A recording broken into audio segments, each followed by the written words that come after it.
You're watching the News Channel 15 Highlight Zone with Glenn Marini.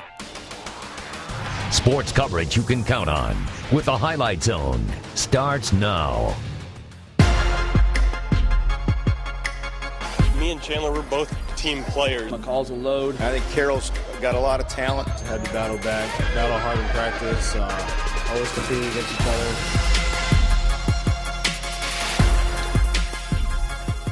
Put away the pigskin because tonight it's all good on the hardwood. First boys basketball edition of the Highlight Zone this season. We got a full slate of ACAC action as conference play gets underway tonight. We also hit the road with Homestead as they battle Warsaw. Randy Spieth made the trip, plus a huge game at Armstrong Arena in New Haven. But first, we're going to start with the team that was the last man standing on the Highlight Zone last basketball season. Joe Whalen joins us now with your game of the week. Joe?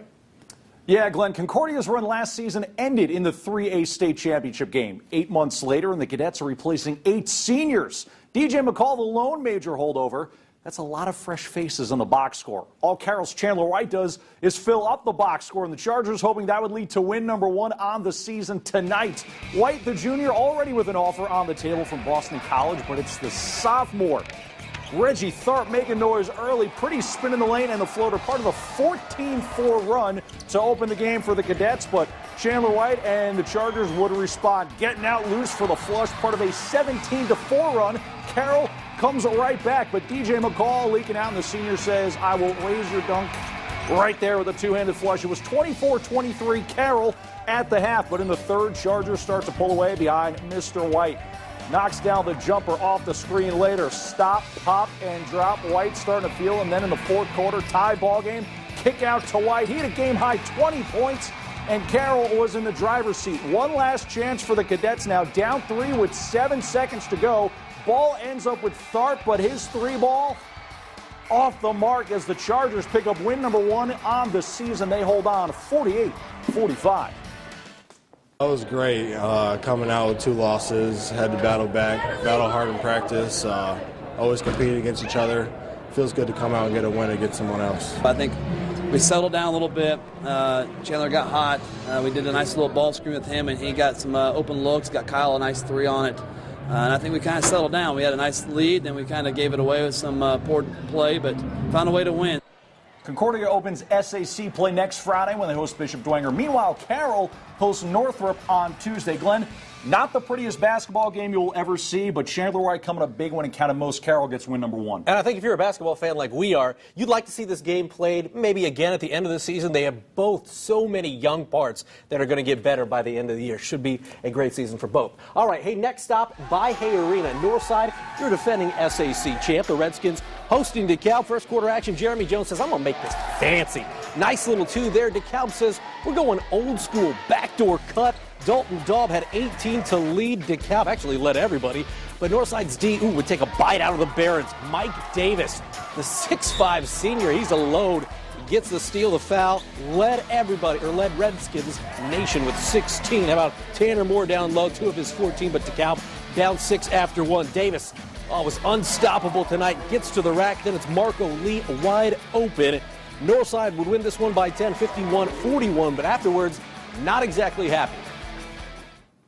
The wins don't matter. It's just the way we playing. As long as we playing the way we're supposed to play, then the wins mean a lot more.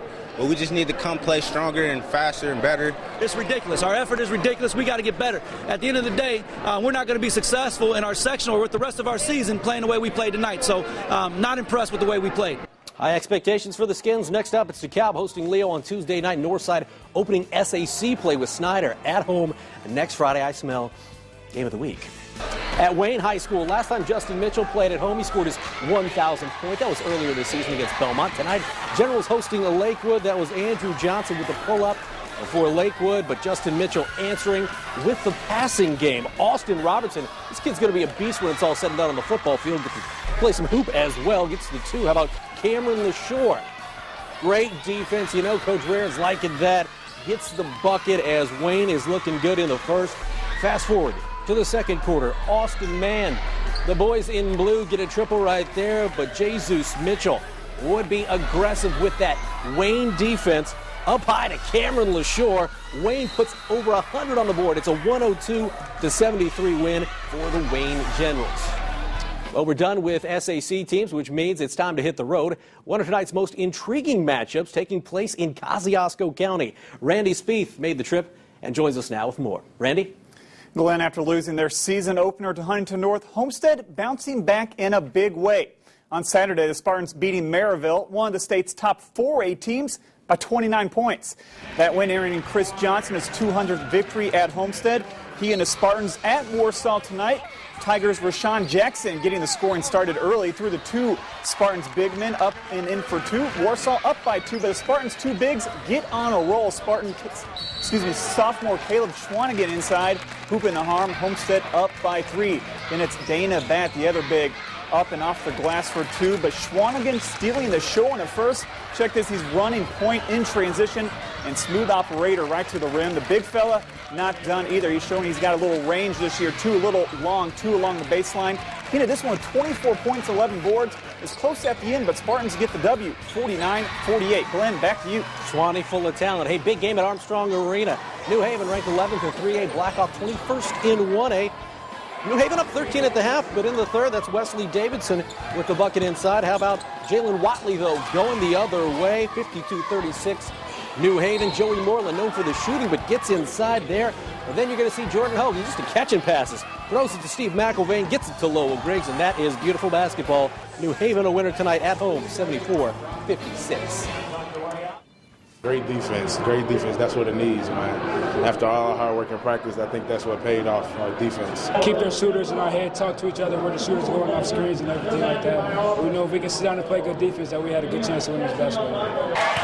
New Haven hosts Huntington North next Wednesday night. Blackhawk hosts Eastside. That is next Tuesday. Speaking of Eastside, Blazers at Canterbury. Caps ranked 16th in this week's 2A state poll. Third quarter action. Austin Baker with the and one. The Blazers cut the lead to just 1. How about more Eastside? Doing it inside. Rob Singer. Eastside now up by 2. Fourth quarter now. Andrew Cruz, watch him go. Kevin McHale. Oh, baby hook right there for 2. Then it's Jalen Paul, the IPFW women's coach's son. You know he can hoop. Buries the 3. A minute and a half left. Christian Krieger knocks down the 3. Cavs take a 64-63 lead, but those were the last points the Cavs would score. Blazers hit 5 of 6 free throws in the final minute to win this one, 68-64. It's a great win for our team. I mean, our morale is at an all-time high right now. We just came off of a loss against the DeKalb County rival, but coming here and beating a team like this on the road, it's a great win for us. Yeah, really nice win for the Blazers. We're going to take a quick time out here on the Highlight Zone. But coming up after the break, plenty of basketball action still to come. ACAC play tipping off. We're going to make the trip to Garrett. We're going to go to Bluffton, to Adams Central, and to Heritage. That's right. We've got all 4 games covered in that conference, plus Lures hitting the court for a huge game on the girls' side. It's all up next in the Highlight Zone.